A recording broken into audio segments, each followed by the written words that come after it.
Hi friends, in this video I am going to show you remove apps from Samsung home screen without uninstalling the app. Let's get started. First of all, unlock your phone, go back to the home page where you can see all of the apps currently added to your home screen there. Simply scroll through the page. If you find the exact app you want to remove it. For example, this time I am remove Google Chrome browser my home screen.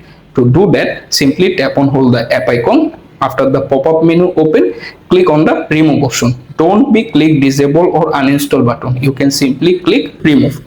And right now you have successfully removed the app on your Samsung home screen. If you decide to you want to remove any other app or any folder if your home screen, don't worry, this is available. To do that, simply find the folder or app if you want to remove, then long press it again.